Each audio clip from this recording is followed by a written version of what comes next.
Intro. मैं देखता हूं कि आपकी कंपनी में केपीआई बोर्ड तो लगा होता है। मैंने देखा है कि नंबर्स लिखे रहते हैं पर इंप्रूवमेंट नहीं होता। मैं मानता हूं कि कारण सिंपल है, केपीआई रिव्यू सिस्टम वीक होता है। आज मैं आपको बताऊंगा कि मैन्युफैक्चरिंग कंपनी में इफेक्टिव केपीआई रिव्यू मीटिंग कैसे करनी चाहिए। सेगमेंट 1, केपीआई रिव्यू क्यों जरूरी है। मैं कहता हूं केपीआई बनाना आसान है पर केपीआई कंट्रोल करना मुश्किल है। मैंने देखा है कि अगर डेली रिव्यू नहीं होगा तो प्रॉब्लम्स छिपी रहेंगी। मैं मानता हूं कि रिस्पॉन्सिबिलिटी क्लियर नहीं होगी और एक्शंस डिले होंगे। मेरी ऑब्जर्वेशन है कि बिना रिव्यू के इंप्रूवमेंट नहीं होता। मेरे हिसाब से केपीआई रिव्यू असल में प्रॉब्लम डिटेक्शन सिस्टम है। मैं समझता हूं कि हर केपीआई का डेली रिव्यू जरूरी नहीं होता। Segment 2, KPI review frequency. मैं रिकमेंड करता हूं कि सिस्टम में 3 लेवल होने चाहिए, डेली, वीकली और मंथली। मैं आपको केपीआई रिव्यू का एक असरदार तरीका बताऊंगा। 8, daily KPI review shop floor. मैं रोजाना शॉप फ्लोर पर केपीआई रिव्यू में प्रोडक्शन अचीवमेंट, ओई, रिजेक्शन प्रतिशत और डाउन टाइम देखता हूं। मैं ये मीटिंग 15 से 20 मिनट में केपीआई बोर्ड के पास खड़े होकर करूंगा। 2, वीकली रिव्यू।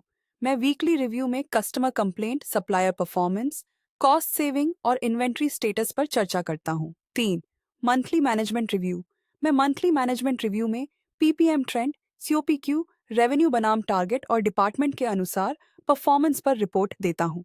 मैं एक क्लियर स्ट्रक्चर अपनाऊंगा ताकि कंफ्यूजन खत्म हो जाए। Segment 3, KPI review meeting format. Step 1, मैं पहले टारगेट और एक्चुअल की तुलना करूंगा। अगर ग्रीन होगा तो मैं उसे ओके मानूंगा। अगर रेड होगा तो मैं तुरंत एक्शन लेना आवश्यक समझूंगा।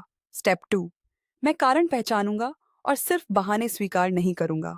मैं डेटा मांगूंगा और अनुमान पर भरोसा नहीं करूंगा। Step 3, responsibility assign.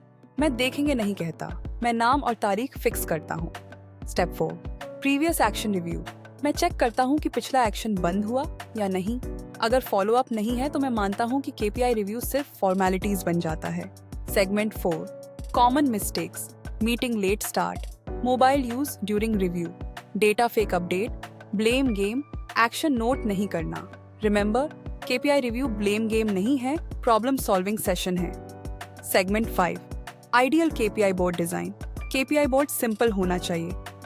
Target column, actual column, gap column, action column, responsible person. मैं विजुअल मैनेजमेंट को मजबूत रखता हूँ। मैं चाहता हूँ कि फैक्ट्री में प्रवेश करते ही परफॉर्मेंस दिख जाए। Segment 6, real industry example. मैंने एक कंपनी में देखा कि OEE 58% था। मैंने डेली रिव्यू शुरू किया। 3 महीने बाद मेरा OEE 72% था। मुझे समझ आया कि फर्क क्या था। मैंने मशीन नहीं बदली, मैंने अपना रिव्यू सिस्टम बदला। मैं चाहता हूँ कि ऑडिट स्मूथ रहे। मैं चाहता हूँ कि ग्राहक शिकायतें कम हों। मैं चाहता हूँ कि उत्पादन स्थिर रहे। इसीलिए मैंने केपीआई रिव्यू सिस्टम मजबूत बनाया। मैं अगला वीडियो केपीआई डैशबोर्ड एक्सेल डिजाइन लाऊंगा। मैं चाहूंगा कि आप कमेंट में लिखें डैशबोर्ड चाहिए।